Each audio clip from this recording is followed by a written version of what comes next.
Good evening and welcome to another episode of Numismatic Notes with Benjamin. Tonight I'm going to be sharing with you a fascinating banknote of Jamaica, one of the United States' neighbors to the south. This is a $500 bill, and I received a lot of my information from the Standard Catalog of World Paper Money, the Banknote book, Wikipedia, as well as the Bank of Jamaica. And this was a fascinating note to research. I'm very excited to share it with you. Let's get to the particulars of the note. This is a Jamaican $500 bill. This particular note is dated January 6, 2018, although it might be June 1st, 2018 also. What I definitely know is it is 2018. It measures 145 by 68 millimeters. Pardon me. I got all choked up at the beauty of the note. The imprint is for Delarue, and if you look at the reverse of the note right here underneath $500, it says Delarue, which is the company that has printed this magnificent note. Back to the front and back to some more details of the note. This is what you would call a multicolor note. There is some browns, although to my eye it's brown, but it may just be more of a maroon or a purple, and it may be a maroon based on the subject of the note. We'll find out.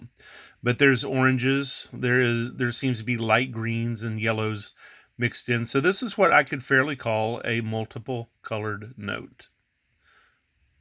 And I mentioned maroon as a color because this is Nanny of the Maroons here, and we'll get into more information about Nanny as we progress through the description of this note. The Standard Catalog of World Paper Money designates this as PIC 85, while the Banknote book designates this as B240. On the face of the note, like I just mentioned, is Nanny of the Maroons here to the left, and the flower at the center is a hibiscus. It's a it's a flower that's widespread around the world. Sometimes you might see a hibiscus and know it by its fruit, which would be the okra, or you might know it by the name Rose of Sharon, which is a type of hibiscus, or the tropical hibiscus, or my understanding is that mallows might even be in the same family. Cotton, if you wear anything made of that natural fiber, that is a plant that's in the hibiscus family. And there you go. There is also a special flower at either end over here. Do you see it over here? And do you see it over here? You have the top parts colored in orange and the middle parts colored in white. When you turn it over, you have it colored white at the top and the bottom and orange in the center. That's because these two flower arrangements serve as the offset registration devices on this note. And I believe, although I seem to have crossed it out in my notes, that this is a lobster claw flower. Please somebody share with me if this happens to not be the case, but that was what the research I found was. The watermark in this section over here is also of Nanny of the Maroons, and there is a electrotype of 500 and a caiman, which is a kind of alligator right here. You can see it written vertically. And then, of course, here in the corner of each of the note is a watermark feature called a cornerstone, which is designed to strengthen the note. And although I forgot to write this down, this entire note is covered in a kind of varnish, because if you've ever been to Jamaica, and I've been 4 or 5 times, Jamaica is, how should I put this kindly? There is no way to put this kindly. It is sweltering in this nation. And I think that an issued note after a day would be little more than a rag. And so by applying a varnish from the printer, we have hopefully a method of making these notes stand up to circulation just a little bit better than they normally would. Okay, so let's take a look at the back of the note. Oh, there is the arms of the nation right there. And if you take a look here, you can't see it real well, but there is a secret solid security thread. And when you hold it up to the light, you can see it's solid, but also running down the center of the note is a security strip, which is large. It is windowed, which means you see part of it and then you don't. You see part of it, then you don't. And then if you look at it, there is the word letters BOJ and then 500. And those are demetallized, and it stands for Bank of Jamaica 500. So if you don't see these features on a banknote dated 2018 for $500, you might have a counterfeit note. Now let's take a look at the back of the note right quick. The back of the note is a historic map of Jamaica right there in the center. It's so old and it's so historical that that's not even Jamaica on the note. That is Jamaica. Because back then they didn't have J's on their note. And in this time period, this would be the main island of Jamaica. But a neighboring island, maybe the Cayman Islands, was also administered as part of Jamaica and considered to be part of Jamaica for quite some time. So we're seeing towns listed here. Out of this part of Jamaica is a line that indicates Port Royal, which is also the scene illustrated here. And at one time in history, Port Royal was considered one of the most decadent cities, not just in the New World, but in the world. And it contained a lot of money because a lot of people transacted business in there that was prurient and was piratical. There were a lot of pirates in Jamaica, y'all. And it seemed to me that as I read the history of Jamaica, that they considered this town to be little more than a Sodom and a Gomorrah. And there was a pretty much earthquake that caused a tsunami that made Port Royal slip into the sea, where it disappeared for hundreds of years, and it's recently been found, and they've even found the streets. And what's funny is part of the town that remains has streets that just march to the cities or march to the water's edge and then just disappear. I watched recently what do they call that? What is that word for? Oh, a documentary. That's the word. I watched a documentary about Port Royal, and it was fascinating. The buildings, the stones, the artifacts that are found, and I believe it's becoming a World Heritage Site if it's not already become one. Let's talk about what else is on the back of this. You can see the registration devices of the flower on either end of the note. And then, of course, you will see the reverse view of Nanny here as the watermark. The lathe work down here is very finely detailed, and you see up here parts of the designs that would be very hard for somebody to come in and counterfeit. Now, hiding among the lathe work down here is a pocket watch, and that pocket watch may be one of the things they found from Port Royal. But it's one of the interesting pocket watches that starts with a Roman numeral 1, a Roman numeral 2, a Roman numeral 3. But when you get to the Roman numeral 4, it doesn't look like the IV that we would consider to be Roman numeral 4.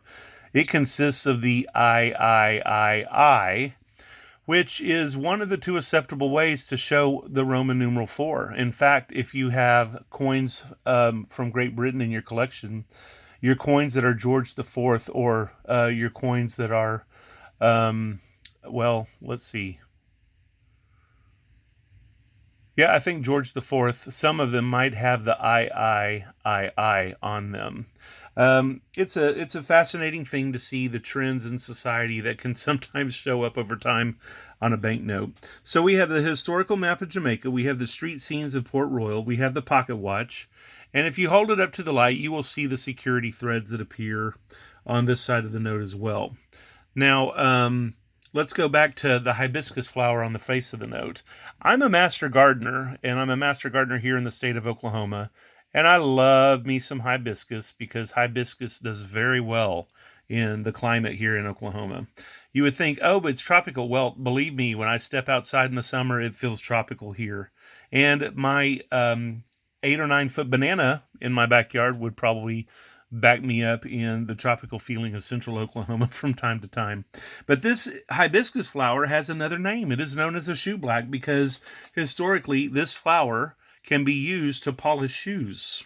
I have not tried that with any of my hibiscus-y type plants, but it's certainly something I'm going to consider and do some research on. We see to the left of this note the right excellent Nanny of the Maroons.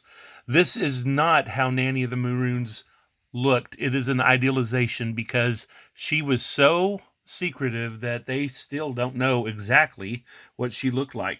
She is, however, well known, and in Jamaica, she is the only female among Jamaica's national heroes. She was a leader of the Maroons at the beginning of the 1700s. She was known to be an outstanding military leader and led her people in the First Maroon War of 1720 to 1739. Well loved by her people, not so much by the British. She escaped several times, and her legend only grew. She is called Granny Nanny with affection by her people, and she is thought to have died sometime around 1734. Now, what we do know about Nanny is she's alleged to have been born in Ghana, and she's to have been of the Ashanti people. Now, what makes this interesting and believable, I'll get into a little bit more information in a minute. There are several origin legends existing. She came over and was a slave, and then she escaped to freedom was one. Another one was Nanny was never a slave. Nanny came over as a freed woman and didn't like what she saw when she came to Jamaica. I think sometimes it's best to just pop the popcorn and let the people in the know hash it out.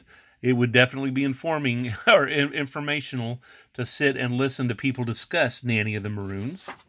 Now, the Maroons in Jamaica had their own villages, and since they were organized like those in Ghana of the Ashanti Society, there seems to be some truth to the origin of Nanny as being Ghanan.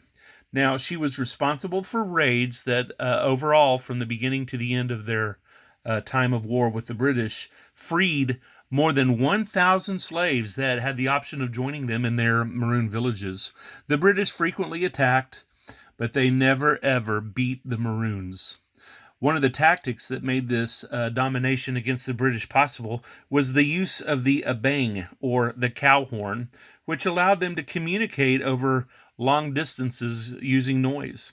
Her soldiers also were masters of camouflage. So the soldiers could be walking through the woods or the outback of Jamaica, and all of a sudden find themselves completely surrounded by Nanny's soldiers, and they would have the feeling that they were alone, and then a minute later, whoa, there was Nanny of the Maroons with her people. And nicely enough, or terrifyingly enough, Nanny's soldiers never ever killed everyone. It wasn't for compassion, though. They always left just enough people to return home and spread the horror of the Maroons. So at the point the British got tired of fighting the Maroons, and at the point the Maroons decided to make some deals with the British, part of their treaty of peace included that they would receive a land grant that became 1,000 acres. And in my mind, that seems like just a little bit of land, but I come from Oklahoma where you sometimes have ranches that are 10,000 or more acres. So it just may be because I'm from Oklahoma. But in Jamaica, which is an island paradise, and land must be pricey indeed, maybe 1,000 acres is truly something to be impressed with. Maybe it wasn't the size of the land grant, but perhaps the understanding and the promise from the British that the Maroons would no longer have to be on the move and would no longer have to see the British as their enemy.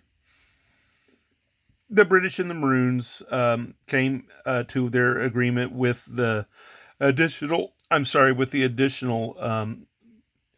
premise that they would no longer harbor runaway slaves.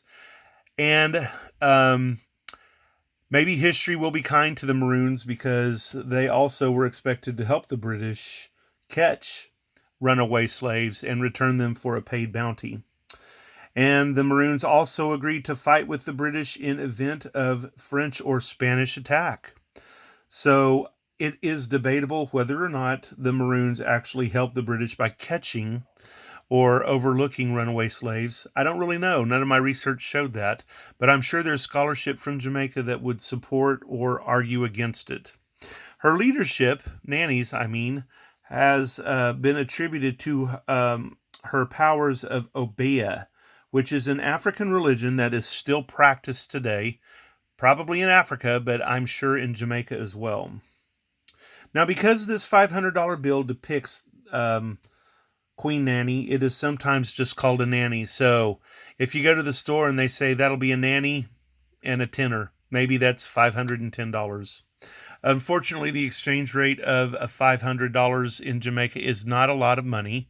You can get a $20 coin that I don't think circulates anymore because it's so low value. So I'm not sure exactly what the exchange rate is of this $500 bill, but it is very easy to acquire. This is one of my favorite Jamaican banknotes. And although this is an idealization of Nanny of the Maroons, it is still shivering the look on her face and the respect that she commends from the depths of history. Please like my channel. Please subscribe to my channel. Follow. And please give me some feedback. Make some comments and give me more information about Nanny of the Maroons. Let's all be educated together. Oh, one more thing. Do you see the fancy serial numbers that ascend? And you see the fancy serial numbers that ascend? That's just yet another way Jamaica has made sure that their banknotes are counterfeit resistant. Now back to the ending. I am Benjamin. This has been Numismatic Notes with Benjamin. Have a jewel of a day.